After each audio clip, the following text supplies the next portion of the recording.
മക്കൾസ് ബാബു സാറാണേ. എല്ലാവർക്കും ഹിന്ദിയുടെ പുതിയൊരു വീഡിയോയിലേക്ക് സ്വാഗതം.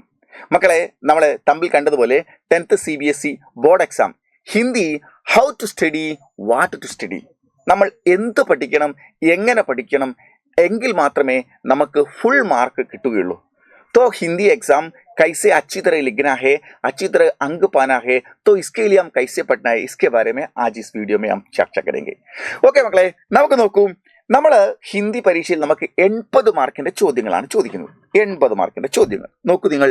80 മാർക്കിന്റെ ചോദ്യമാണ് ചോദിക്കുന്നത്. എങ്ങനെയൊക്കെ? നമുക്ക് കോഴ്സ് ബിയുടെ കാര്യമാണ് ഞാൻ പറയുന്നത്. സ്പർശ് എന്ന് പറയുന്നൊരു ബുക്കുണ്ട്. അത് ഭാഗ് 2 കോഴ്സ് ബി.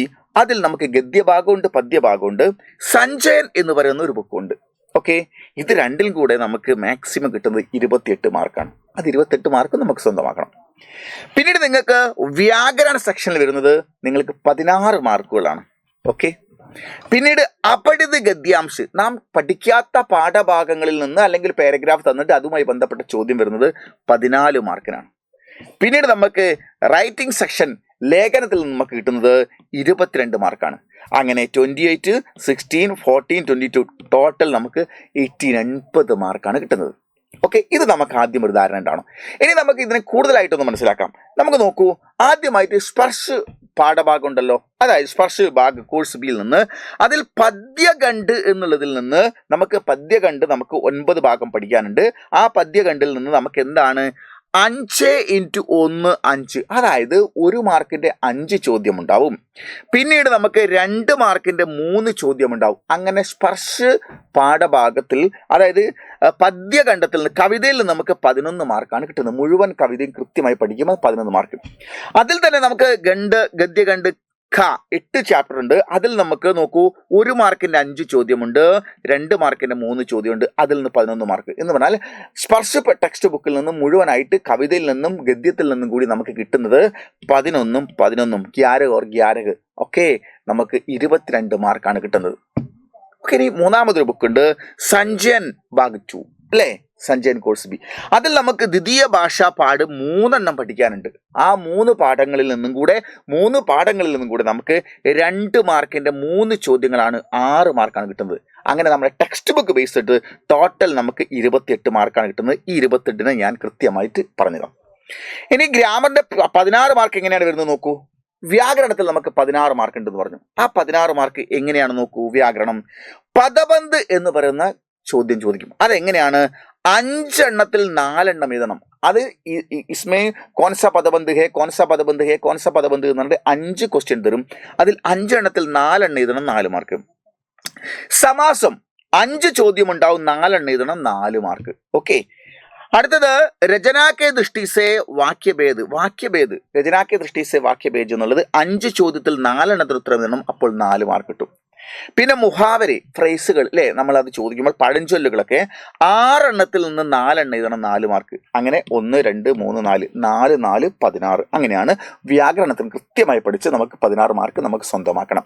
ഓക്കെ, പിന്നീട് നമുക്ക് വരുന്നത് അപഠിത ഗദ്യാംശമാണ്. ഈ അപഠിത ഗദ്യാംശം എന്ന് പറയുന്ന പാഠം ഞാൻ ഇങ്ങനെ കാര്യങ്ങൾ പറഞ്ഞപ്പോൾ മൂന്നാമത്തേതാണെങ്കിലും ക്വസ്റ്റ്യൻ പേപ്പറിൽ ആദ്യമായിട്ടാണ് വരിക, ഏറ്റവും ആദ്യം. അതായത് ഇത് നിങ്ങൾ നോക്കൂ, 1 മാർക്കിന്റെ 3 ചോദ്യം ഉണ്ടാവും, അപ്പോൾ 3 മാർക്ക്. പിന്നീട് 2 മാർക്കിന്റെ 2 ചോദ്യം ഉണ്ടാവും, അപ്പോൾ 4 മാർക്ക്. അങ്ങനെ 4 3 7 ഒരു സെക്ഷനിൽ. അടുത്തതും അതുപോലെ തന്നെ 4 3 7 മാർക്ക്. അങ്ങനെ 7 7 14 മാർക്കാണ് ഉണ്ടാകുക. ഒരു പാരഗ്രാഫ് തന്നിട്ട് 2 മാർക്കിന്റെ ചോദ്യവും 1 മാർക്കിന്റെ ചോദ്യമാണ്. 1 മാർക്കിന്റെ 3 ചോദ്യം ഉണ്ടാവും, 2 മാർക്കിന്റെ 2 ചോദ്യം ഉണ്ടാവും. അങ്ങനെ 7 മാർക്ക്.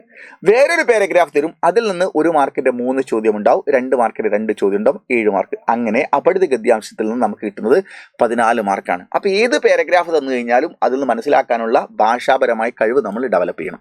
ഓക്കെ, അടുത്ത നമുക്ക് വരുന്നത് ലേഖൻ റൈറ്റിംഗ് സെക്ഷൻ ആണ്. അതും ഗ്രാമറിന്റെ മറ്റൊരു ഭാഗമാണ്. അതായത് ഏതെങ്കിലും ഒരു വിഷയത്തെക്കുറിച്ച് അനുച്ഛേദം എഴുതാൻ വേണ്ടി, പാരഗ്രാഫ് എഴുതാൻ വേണ്ടി പറയും. അങ്ങനെയാണെങ്കിൽ 5 മാർക്കിന്റെ 1 ചോദ്യമാണ് ഉണ്ടാവുക, 5 മാർക്ക്. പത്രലേഖൻ ലെറ്റർ റൈറ്റിംഗ് നമുക്കുണ്ടാവും, സബ്ജക്ട് തരും, അതുമായി ബന്ധപ്പെട്ട് റൂൾസ് ആൻഡ് റെഗുലേഷൻസ് ഉപയോഗിച്ച് എഴുതുമ്പോൾ 5 മാർക്കിന്റെ 1 ചോദ്യമാണ് ഉണ്ടാവുക, 5 മാർക്ക്. അടുത്ത സൂചനാ ലേഖൻ, നമുക്ക് ലേഖനം എഴുതാൻ വേണ്ടി ഉണ്ടാവും. ഓക്കെ, സൂചനാലേഖൻ എഴുതുമ്പോൾ നമ്മൾ എഴുതേണ്ടത്, അതിന് നമുക്ക് സൂചനാലേഖനം എഴുതുന്ന സമയത്ത് 4 മാർക്കിന്റെ ഒരു ചോദ്യമാണ് 4 മാർക്കാണ്. അടുത്തത് വിജ്ഞാപന ലേഖൻ, അഡ്വർടൈസ്മെന്റ് നമുക്കുണ്ടാവും. വിജ്ഞാപന ലേഖൻ അഡ്വർടൈസ്മെന്റ് ഉണ്ടാവുമ്പോൾ നമുക്ക് 3 മാർക്കിന്റെ ഒരു ചോദ്യമാണ് 3 മാർക്ക്. അടുത്തത് ലഘുകഥാ ലേഖൻ അല്ലെങ്കിൽ ഇമെയിൽ ലേഖൻ. ഒരു ലഘുകഥ എഴുതാനോ അല്ലെങ്കിൽ ഇമെയിൽ ലേഖനം എഴുതാനോ വേണ്ടി നമ്മൾ പറയും. അതിന് 5 മാർക്കിന്റെ ഒരു ചോദ്യം ഉണ്ടാവും. രണ്ടിൽ ഏതെങ്കിലും ഒന്ന് എഴുതിയാൽ മതി, 5 മാർക്ക്. അങ്ങനെ നമുക്ക് ഇതിന് 22 മാർക്ക് ഉണ്ടാവും. അങ്ങനെയാണ് നമുക്ക് ടോട്ടൽ 80 മാർക്ക് വരുന്നത്. ഓക്കെ, ഈ കൃത്യമായ ധാരണ നമുക്ക് വേണം. എന്താണ് ചോദ്യപേപ്പർ, എന്തൊക്കെയാണ് ചോദ്യപേപ്പറിൽ ചോദിക്കാൻ പോകുന്നത്, അതിൽ ഏതൊക്കെ പാഠഭാഗങ്ങളിൽ ഏതൊക്കെയാണ് പ്രാധാന്യം കൊടുത്ത് പഠിക്കേണ്ടത്, വ്യാകരണം ഏതൊക്കെ പഠിക്കണം, എങ്ങനെയൊക്കെ പഠിക്കണം, കൃത്യമായൊരു ധാരണ വേണം. ഇല്ലെങ്കിൽ നമുക്ക് മാർക്ക് നമ്മൾ ഉദ്ദേശിച്ച പോലെ സ്വന്തമാക്കാൻ കഴിയില്ല. അപ്പോൾ നമ്മൾ ഇത്രയും കാര്യങ്ങൾ നിങ്ങൾ പഠിക്കണം. അങ്ങനെയാണെങ്കിൽ ഞാൻ ആദ്യ കാര്യങ്ങൾ പറയുന്നു, വ്യാകരണം നമ്മൾ ആദ്യം പഠിക്കുക. നിങ്ങൾക്ക് ഒരുപാട് എപ്പിസോഡുകളായിട്ട് വ്യാകരണങ്ങളും എല്ലാ കാര്യങ്ങളും നിങ്ങൾക്ക് കണ്ടന്റ് വീഡിയോകളായി തരാം. ഓക്കെ, അപ്പൊ നമുക്ക് ഓരോന്നും കൃത്യമായി നമുക്ക് പഠിക്കാം. ആദ്യം നമ്മൾ വ്യാകരണ സെക്ഷൻ എടുക്കുക. ഓക്കെ, വ്യാകരണ സെക്ഷനിൽ നമ്മൾ എടുക്കുന്ന സമയത്ത് വ്യാകരണ സെക്ഷനിൽ നമുക്ക് കൃത്യമായിട്ട് നമ്മൾ പറഞ്ഞു, വ്യാകരണ സെക്ഷൻ എഴുതുന്ന സമയത്ത് നമുക്ക് ഉണ്ടാകുന്നത് എന്തൊക്കെയാണ് എന്ന് നമുക്ക് ആദ്യം ഒന്ന് പറയാം. നോക്കൂ, വ്യാകരണ സെക്ഷൻ ഇതാണ്. ഏതൊക്കെയാണ് വ്യാകരണത്തിൽ? പദബന്ധ് വരുന്നത്, സമാസ് വരുന്നത്, രചനാക്ക ദൃഷ്ടി സെ ഭേദ വരുന്നത്, മുഹാവരി. ഓക്കെ, ഓരോന്നിനും നമുക്ക് 5 ചോദ്യം ഉണ്ടാവും, 4 എണ്ണം ആൻസർ ചെയ്തണം. ഓക്കെ, അപ്പൊ അങ്ങനെയാണെങ്കിൽ നമുക്ക് പദബന്ധ് എന്താണെന്ന് നോക്കാം. ശ്രദ്ധിച്ചോളൂ. പദബന്ധ് 5 ചോദ്യത്തിൽ നിന്ന് 4 എണ്ണത്തിന് ആൻസർ ചെയ്യണം, 4 മാർക്ക് ഉണ്ടാവുക. ഈ 4 മാർക്കിൽ 1 മാർക്ക് പോലും നഷ്ടപ്പെടാതിരിക്കണമെങ്കിൽ കൃത്യമായി ക്ലാസ് ഒന്ന് കേട്ട് കഴിഞ്ഞാൽ നമുക്ക് സ്വന്തമാക്കാം. ഏത് സെന്റൻസ് വന്നാലും നമുക്കത് മനസ്സിലാക്കാൻ പറ്റും. അതിൻ്റെ എന്താണ് പദബന്ധ് എന്നുള്ള അതിൻ്റെ കൃത്യമായ കാര്യം മനസ്സിലാക്കി കഴിഞ്ഞാൽ ഏത് സെന്റൻസ് വന്നാലും നമുക്ക് അതിനെ കൃത്യമായിട്ട് എഴുതാൻ പറ്റും. അപ്പോൾ പദബന്ധ് എന്ന് പറഞ്ഞാൽ എന്താണ് നമ്മൾ ആദ്യം ഒന്ന് മനസ്സിലാക്കുക. ശ്രദ്ധിച്ച മക്കളെ, എന്താണ് പദബന്ധ്? പദബന്ധ് മനസ്സിലാകുന്നതിന് മുൻപ് നമ്മളൊരു സാധാരണ ഹിന്ദി ഒരു പാഠഭാഗത്തിലേക്ക് എത്തുമ്പോൾ അതിന് നമ്മൾ ഇങ്ങനെ കൊണ്ടുപോകുമ്പോൾ എങ്ങനെയാണ് നമ്മളൊരു ഭാഷയെ ഡെവലപ്പ് ചെയ്യുന്നത്, എങ്ങനെയാണ് ഡെവലപ്പ് ചെയ്തിരുന്നത് ആദ്യം നമ്മൾ മനസ്സിലാക്കണം. ആദ്യം നമ്മൾ ധ്വനി, നമ്മൾ അക്ഷരങ്ങളുടെ രൂപപ്പെടുന്നതിന് മുൻപ് മനുഷ്യന്റെ വായിൽ നിന്ന് വരുന്ന വ്യത്യസ്തങ്ങളായ ഓരോരോ സൗണ്ട് പീസുകളെയാണ് നമ്മൾ ധ്വനി എന്ന് പറയുന്നത്. അപ്പോൾ മനുഷ്യന്റെ വായിൽ നിന്ന് വരുന്ന മാനവക്കെ മൂസെ നിക്കലിനെ വാലെ ധ്വനിയോ കെ അലഗ് टुकड़े को ധ്വനി कहते हैं. इस ധ്വനിയോ को पहचानने के लिए जो चिन्ह बनाया है उसका नाम है अक्षर. അതായത് മനുഷ്യന്റെ വായിൽ നിന്ന് വരുന്ന വ്യത്യസ്തങ്ങളായ ഓരോരോ സൗണ്ടുകളെയും, സൗണ്ട് എന്ന് പറയുമ്പോൾ ഓരോരോ ധ്വനികളെയും, അർത്ഥം ഉണ്ടാവില്ല, ഓരോരോ ധ്വനികളെയും തിരിച്ചറിയുന്നതിന് വേണ്ടി ഉണ്ടാക്കി വെച്ചിരിക്കുന്ന അടയാളങ്ങളെ അഥവാ ചിഹ്നങ്ങളെയാണ് അക്ഷരങ്ങൾ എന്ന് പറയുന്നത്. അപ്പോൾ ആ എന്ന് നമ്മൾ വായിൽ നിന്ന് വരുന്ന ഒരു ധ്വനി, അതിന് പ്രത്യേകിച്ച് ഒരു അർത്ഥവുമില്ല. അപ്പോൾ നമ്മൾ ആ എന്ന് പറയുമ്പോൾ നമ്മൾ മലയാളികൾ അതിനൊരു ചിഹ്നം ഉണ്ടാക്കുന്നു, ആ എന്ന്. ഓക്കെ, ഇംഗ്ലീഷുകാർ അതിന് ചിഹ്നം ഉണ്ടാക്കുന്നു, ആ എന്ന്. ഹിന്ദിക്കാർ അതിന് ചിഹ്നം ഉണ്ടാക്കുന്നു, ആ എന്ന്. ഈ ധ്വനികളെ തിരിച്ചറിയാൻ വേണ്ടി ഓരോ ഭാഷക്കാരും ഉണ്ടാക്കിയിരിക്കുന്ന ഓരോരോ ചിത്രങ്ങളെ അഥവാ അടയാളങ്ങളാണ് അതത് ഭാഷക്കാർ അതിൻ്റെ അക്ഷരം എന്നറിയപ്പെടുന്നത്. അപ്പോൾ ധ്വനിയിൽ നിന്നാണ് എന്തുണ്ടാകുന്നത്? അക്ഷരം അഥവാ വർണ്ണങ്ങൾ ഉണ്ടാകുന്നത്. ഓക്കെ, വർണ്ണം. ഇനി വർണ്ണങ്ങളിൽ നിന്ന് അക്ഷരങ്ങൾ കൊണ്ട് നമ്മൾ എന്തുണ്ടാക്കുന്നു? ശബ്ദമുണ്ടാക്കുന്നു. എന്ത് ശബ്ദം? ഈ മലയാളത്തിലെ ശബ്ദമല്ല, ഹിന്ദിയിൽ ശബ്ദം എന്ന് പറഞ്ഞാൽ വേർഡ് എന്നാണ് അർത്ഥം. ഓക്കെ, ശബ്ദം. അപ്പോൾ ശബ്ദം ഉണ്ടാക്കുന്നു. ശബ്ദങ്ങളിൽ നിന്ന് നമുക്ക് പദം ഉണ്ടാക്കുന്നു. എന്താണ് പദം എന്ന് പറഞ്ഞാൽ? ശബ്ദവും പദവും നമ്മൾ വ്യത്യാസം എന്താണ്? സെപ്പറേറ്റ് ചെയ്യുന്ന സമയത്ത് അത് ശബ്ദമാണ്. ആ ശബ്ദങ്ങളെ ഒരു സെന്റൻസിലേക്ക് മാറ്റുന്ന സമയത്ത് അത് പദമായി മാറുന്നു. ഞാൻ എക്സാമ്പിൾ തരാം. ഓക്കെ, അടുത്തത് വാക്യം. അങ്ങനെ പദങ്ങൾ കൊണ്ട് നമ്മൾ വാക്യങ്ങൾ ഉണ്ടാക്കുന്നു. വാക്യങ്ങൾ കൊണ്ട് നമ്മൾ അനുച്ഛേദ പാരഗ്രാഫുകൾ ഉണ്ടാക്കുന്നു. അങ്ങനെ പാരഗ്രാഫുകൾ ചേർത്ത് നമ്മൾ പാഠം ഉണ്ടാക്കുന്നു. അപ്പോൾ നമ്മൾ ഈ കാര്യം ഓർക്കുക. ധ്വനിയോം സേ വർണ്ണ, വർണ്ണ സേ ശബ്ദ, ശബ്ദ സേ പദ, പദ സേ വാക്യ, വാക്യ സേ അനുച്ഛേദ്, അനുച്ഛേദ് സേ പാഠ. ഇതാണ് അതിന്റെ ഘടന. ഓക്കെ, അപ്പൊ നമ്മൾ നോക്ക്, ശബ്ദം നമ്മൾ ആദ്യം മനസ്സിലാക്കുക. ശബ്ദം നമ്മൾ ഇവിടുന്ന് കൃത്യമായി നമ്മൾ ശബ്ദവും പദവും തിരിച്ചറിയാൻ പോവുക. ഓക്കെ, എങ്കിലേ നിങ്ങൾക്ക് പദബന്ധിലേക്ക് എത്തുള്ളൂ. നോക്കൂ, എന്താണ് ശബ്ദം? ശബ്ദം എന്താ നോക്കൂ.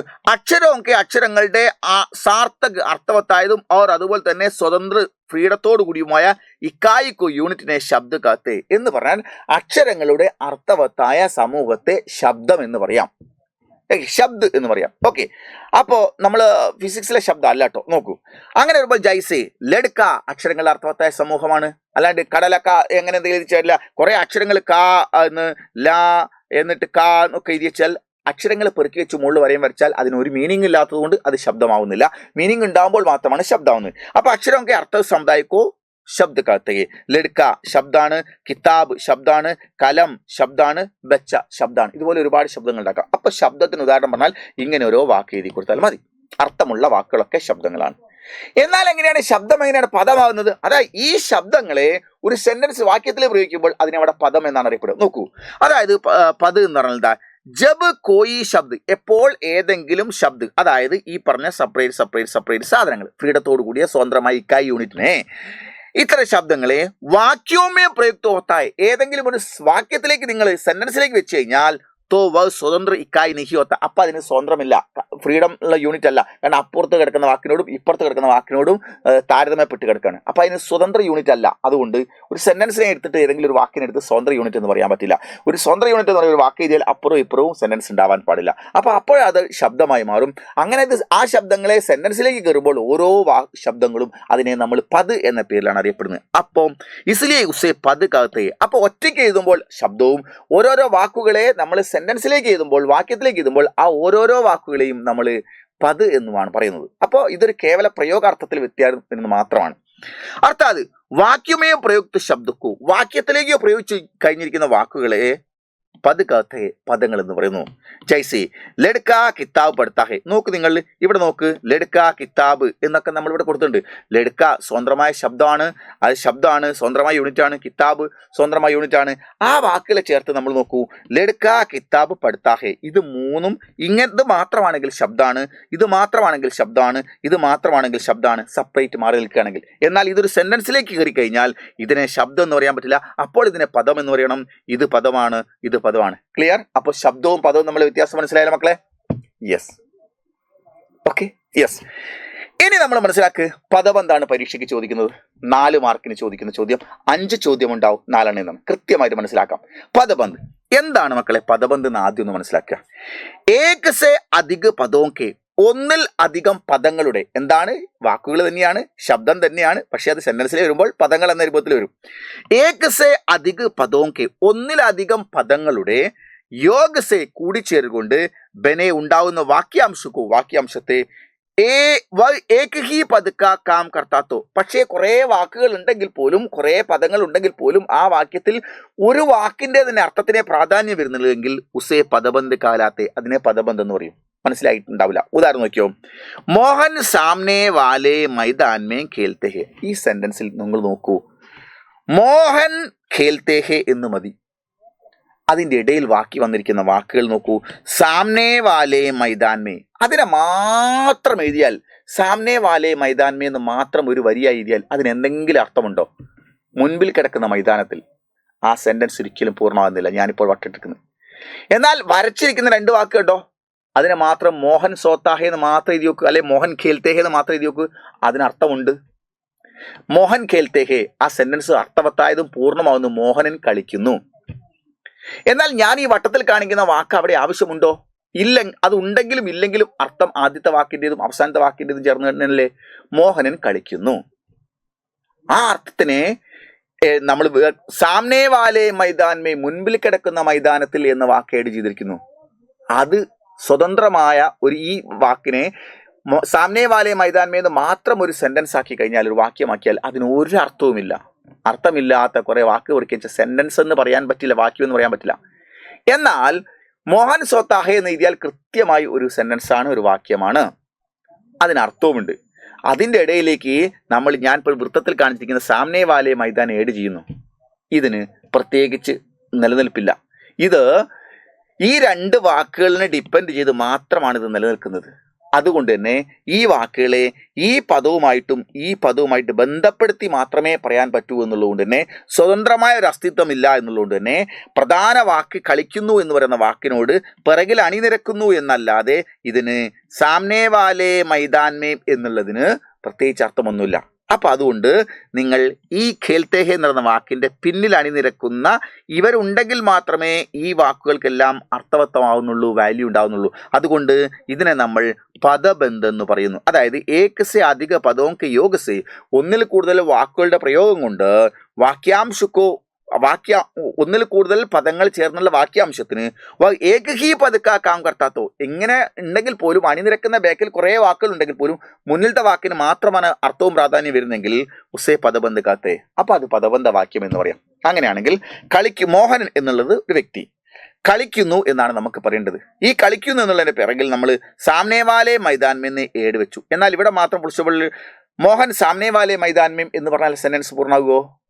ഇല്ല. അപ്പോ ഇവിടെ സാമ്നേവാലെ മൈതാൻമേ എന്നുള്ളത് കേൽത്തേഹ എന്ന വാക്കിന്റെ പിറകിൽ അണിനിരക്കുന്ന വാക്കുകളാണ്. ഈ കേൽത്തേഹ ഇവിടെ ഇല്ലെങ്കിൽ ഇവയ്ക്ക് സ്വന്തമായ അസ്തിത്വം ഇല്ലാത്തതുകൊണ്ട് ഇങ്ങനെയുള്ള വാക്കുകളെ നമുക്ക് സെന്റൻസിനെ നമ്മൾ പദബന്ധ് എന്ന് പറയും. ഓക്കെ, അപ്പൊ ഇത്രയും മനസ്സിലായല്ലോ. ഇനി നമ്മൾ മനസ്സിലാക്കേണ്ട മറ്റൊരു കാര്യം, പദ് ഓർ പദബന്ധമേ അന്തർ, പദവും പദബന്ധവും തമ്മിൽ വ്യത്യാസം എന്താണ് ഒന്നുകൂടി ക്ലിയാരിറ്റിയോടുകൂടി മനസ്സിലാക്കാൻ ഞാൻ സാറ് വേറെ ഉദാഹരണം വെച്ചിരിക്കുന്നു. നോക്കൂ, ഇത് പദാണ്, ഇത് പദബന്ധാണ്. നോക്കൂ, മോഹൻ സോത്താഹെ രണ്ട് വാക്കുള്ള ഒരു സെന്റൻസ് ആണ്. മോഹൻ സോത്താഹെ അത് ഒരു പദവാക്യമാണ്, അതൊരു വാക്യമാണ്. ആ വാക്യത്തിൽ 2 പദങ്ങളുണ്ട്. കാരണം വാക്കുകളെ, ശബ്ദത്തെ വാക്യത്തിലേക്ക് മാറ്റിക്കഴിഞ്ഞാൽ അവിടെ നമ്മൾ ഒരിക്കലും അതിനെ നമ്മൾ ശബ്ദം എന്ന് പറയില്ല, പദമെന്നേ പറയാൻ പാടുള്ളൂ.